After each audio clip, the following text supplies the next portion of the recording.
that bitch. Hey, what's poppin', people? It's your girl, Pretty Paparazzi, and it is time for the motherfucking rewind. So let's talk about it.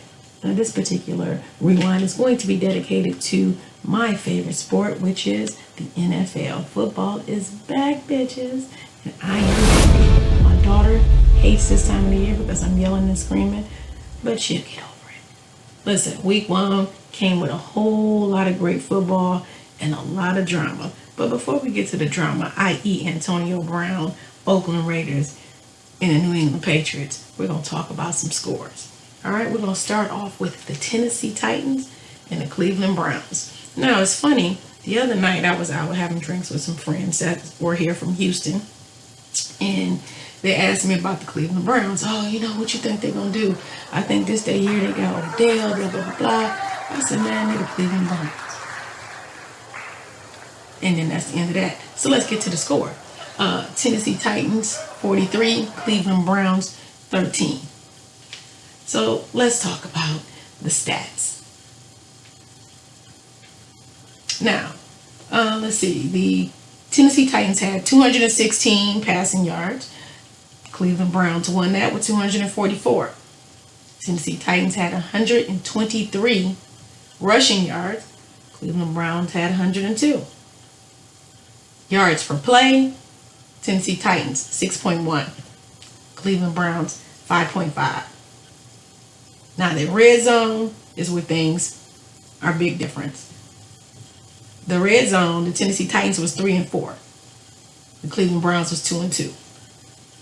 The time that they had the ball was 29 minutes and 18 minutes. The Titans and the Cleveland Browns had it for 30 minutes and 42 seconds. So it's not that big of a difference in those stats. It's just about the quality of the team. And when I say the quality of the team, I'm not talking about the players, I'm talking about an actual team, which is the reason why I feel like they got a lot of work to do over there in Cleveland. Now, Mayfield had 285 passing yards. That's a whole lot of passing yards and that big of a loss. Tennessee Titans, let me see. Henry had 84 rushing yards and Brown had 100 receiving yards. So, you know, it was a game on paper that looks very close, but the damn score was a blowout. Literally a 30-point difference. Wow. So, I don't know what they're going to do. I don't know how good of a season they're going to have. They do have Odell Beckham. I understand that. You know, but I'm not going to be betting on Cleveland Brown to be winning the Super Bowl. But, you know, good luck to them. Let's move on to the Falcons and the Vikings.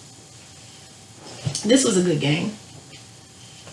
A good game to say what the hell is going on with the Atlanta Falcons. Man, Atlanta Falcons got that ass beat too. It was a 28-12 loss for the Atlanta Falcons. Minnesota Vikings 28. I don't know. You know, the Atlanta Falcons are one of those teams that, like the New Orleans Saints, they are high one season and then, you know, they kind of fall off the next season, a couple of seasons. So I don't know what they're going to do this year. You know, it is only the first game of the season. So maybe they can move on. But Minnesota got one on the other day. They the actual stats are completely different on this one. The looks like the Atlanta Falcons had 272 passing yards. The Minnesota Vikings only had 97, and they won. But I think the key was the rushing. The running back difference is a big old difference. The Atlanta Falcons only had 73 yards in rushing, whereas the Minnesota Vikings had 172. That's 99 more yards. That's when you have a problem. Yards per play, they're about even. 5.1 on the Atlanta Falcons, 5.5 with the Minnesota Vikings. Let's see. Red zone. Yeah, that's where you see something at. They only got to the red zone twice, the Atlanta Falcons. That's a big problem. That's a nod to the Minnesota Vikings defense for only allowing them to get there 2 times. But they were only 1 and 2 in those visits. Whereas the Minnesota Vikings was 3-3. Every time they got to the red zone, they scored. The minutes that they had in possession were around the same. Atlanta Falcons had 30.13, and the Minnesota Vikings had 29.47. Look, Matt Ryan had 304 yards in a loss. Wow. Yeah, Cook from the Minnesota Vikings had 111 rushing yards. That is where the bulk of those rush yards for the Minnesota Vikings. They had a total of 172. He had 111 of those yards. In receiving, looks like Hooper for the Falcons had 77. So those are your leaders, although they lost 28-12. Minnesota Vikings over the Atlanta Falcons. All right, let's move on. Let's see here. We have the Washington Redskins and the Philadelphia Eagles. All right, so listen here. The Washington Redskins should be ashamed of themselves. That's real talk. The Washington Redskins should be ashamed of themselves. They were whooping the Eagles' ass. Rush, still pressure. They had a 0, the Eagles, before halftime. They come back and they win the game 32-27. I need to know what the hell happened. How did that happen? And what, was the defense just tired? I don't know. That's a lot of tiredness. Y'all getting paid too much money to get that damn tired. So let's go ahead and go over the stats. Passing yards, Washington Redskins had 370. The Philadelphia Eagles had 313. That's a big difference. The Redskins had more passing yards, but they still lost. In rushing yards, the Washington Redskins had 28 rushing yards. Like I said in the last game, those rushers, those running backs, fullbacks, they are definitely needed out here in these streets, which is why Ezekiel Elliott got that big ass paycheck. But anyway, let's get back to this. So, rushing yards, the Washington Redskins only had 28, and the Philadelphia Eagles had 123 rushing yards. Yards per play, the Redskins had 6.9, and the Philadelphia Eagles had 6.1. Red zone, the Redskins was 1 out of 2 in the red zone, and then the Philadelphia Eagles was 2 out of 3. Time of possession is a big difference here, about a 9-minute difference. The Washington Redskins had 25.33 points, and the Philadelphia 25 minutes and 33 seconds. I apologize. And 34 minutes and 27 seconds for the Philadelphia Eagles. All right, so your leaders, the passing leader was the Washington Redskins QB. Cunningham had 380 yards passing. Rushing yards, the Philadelphia Eagles. Sportes had 47 yards rushing. And receiving yards, Jackson for the Philadelphia Eagles had 154. So that was an interesting game. I did not expect them to come back like that. Now, we're going to go ahead and take a break, and we'll be back for part 2 of this rewind. Talk to you later. And before we end this off, let's go ahead and finish listening to my girl, Lizzo. Just a little. But you're holding me back.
That's it. Hey.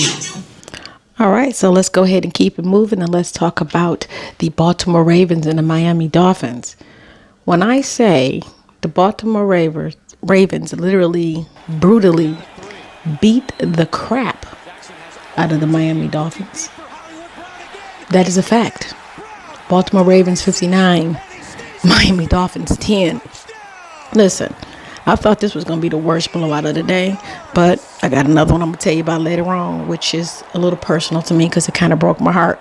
But we keep it moving with the Baltimore Ravens, Miami Dolphins. Let's talk about stats. We have the Baltimore Ravens ended the game with 378 passing yards. The Miami Dolphins only had 179. That's almost a 200-yard difference. Hold on, let's keep it moving. The Baltimore Ravens had 265 rushing yards.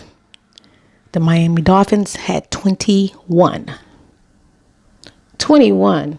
That's 244 yards difference. You cannot win a game with 21 rushing yards for shizzle.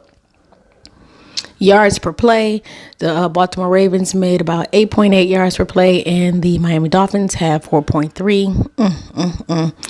And the red zone, the Miami Dolphins was only in the red zone one time, and they scored their only touchdown. And the Baltimore Ravens was 5 out of 7. The time of possession is doubled. The Miami Dolphins had the ball for 19 minutes and 53 seconds. And the Baltimore Ravens had the ball for 40 minutes and 7 seconds. You're talking about controlling the game. That is nothing but control. All right, so let's talk about leaders. Passing yard leaders was Jackson with the Baltimore Ravens. He had 324 yards. And rushing yards was Ingram with the Baltimore Ravens. He had 107 yards. And then Brown had 147 receiving yards. Of course, all yard leaders were on the Baltimore Ravens. All right, that's really messed up. I don't know what y'all got going on down there in Miami, but you might want to figure some shit out. All right, let's keep it moving. Let's talk about the Buffalo Bills and the New York Jets. Now, this game started off completely different. Le'Veon Bell back after his 1-year hiatus from the NFL. He scored his first touchdown back, and it was on and popping in New York, or so they thought. Those Buffalo Bills came back and beat them by 1 point, 17-16. Wow. Player of the game was Josh Brown, wide receiver of the Buffalo Bills. He had 123 total yards and 1 TD. So let's talk about the stats. Game stats. All right, passing yards. The Buffalo Bills had 242 passing yards. The New York Jets had 155. Almost 100 yards difference. Rushing yards, the Buffalo Bills had 128, and the New York Jets had 68. Also almost double. The yards per play, Buffalo Bills have 5.9 yards per play. New York Jets can only get out 3.4 yards per play on average. Red zones, it was a real slow game. They both only had one red zone option, and they both scored touchdowns on those red zone options. So they went 1 for 1. Time of possession, the Buffalo Bills had the ball for 27 minutes and 59 seconds, and the New York Jets had it for 32 minutes and 1 second. All right, let's talk about yard leaders. Passing leader was Allen for the Buffalo Bills. He had 254 passing yards, QB. Rushing yards, Singletary, of course, for the Buffalo Bills, has 70 yards rushing. And receiving yards was, again, Brown. He had 123 receiving yards. And that was a boring game. I jazz. But the Buffalo Bills, every year, they'd be right on that cusp of making shit happen, and then nothing. Hopefully this year is different. All right, let's talk about those LA Rams and the Carolina Panthers. Carolina Panthers lose to the LA Rams at home, 30-27 for their opener. Interesting. Running back, the player of the game before the LA Rams was Malcolm Brown. He had 53 total yards and 2 touchdowns. Favorites, odds makers that went down. A lot of people leaning towards All right, so the LA Rams had 183 passing yards. Carolina Panthers had 216. Well, there's a great example of what Luke Kuechly talked to us. We've got to be disciplined with our eyes. I want you to watch the ball handling by Jared Goff. It's going to end up going right here to Robert Woods underneath. Yards per play on average. Look at the movement. I mean, Luke Kuechly was 2 steps going the other direction. 5.4 yards per play. Versus the 4.8 yards of the LA Rams. Red zone attempts. It was 3-3 for the Carolina Panthers. They went 3 times and they scored 3 times. The LA Rams, they went 3-4, and then time of possession. The LA Rams had the ball 32 minutes and 31 seconds, and the Carolina Panthers had it 26:51. Let's talk about yard leaders for this game. Cam Newton, of course, no doubt. I don't care if they win, lose, or draw. He always balling. He had 239 yards passing. Rushing leader was McCaffrey. He had 81 yards rushing, and that was for the Rams. And then the receiving yard leader was for the Rams as well, which was McCaffrey again with 81 receiving yards. So he had 81 receiving and 81 rushing yards. He was balling out. No wonder why they won. All right, let's keep it moving. Next up on the list is the Chiefs and the Jaguars. Woo, this game got crazy. All right, it was so many injuries in this game, it doesn't make any sense. I think it was like 4 people who left this game, but one of them was ejected. All right, so this game ended with the Kansas City Chiefs 40 and the Jacksonville Jaguars 26 points. All right, so let's talk about it. Let's go to those stats. All right, so the Kansas City Chiefs ended the game with 378 passing yards, and the Jacksonville Jaguars had 347. The Kansas City Chiefs had 113 rushing yards. Jacksonville had 81. And yards per play, they were both about the same. Kansas City Chiefs had 8.2 yards per play on average, and Jacksonville Jaguars had 8.6 yards per play. Red zone attempts and completions. So the Jacksonville Jaguars went to the red zone 3 times. So they were 1 out of 3 attempts, and the Kansas City Chiefs 2 out of 6. Time of possession, 31 minutes and 15 seconds for the Kansas City Chiefs, and 28 minutes and 45 seconds for the Jacksonville Jaguars. Let's talk about yard leaders. Passing yards, Mahomes. Listen, Mahomes did his thing for the Kansas City Chiefs. He got hurt early on. He got that knee hit, but he came back out there and he made it happen. He had 378 yards passing. Whew. Rushing yardage was LaShawn McCoy for the Jacksonville Jaguars. He had 81 yards. He was the yard leader. And receiving yard was Watkins for the Kansas City Chiefs. He had 198 yards receiving. That's where half of those 378 passing yards from Mahomes went to. Anyway, that game was good. It was real good. The problem with that one is a lot of people, like I said, got injured in this game. So we shall see what happens next week with all the injuries, especially on the Kansas City Chiefs. We can talk about that in detail later, but we will be right back. My shovel get me to your level, cause I dig ya. I Stevie Wonder, ponder, think big, ya dream of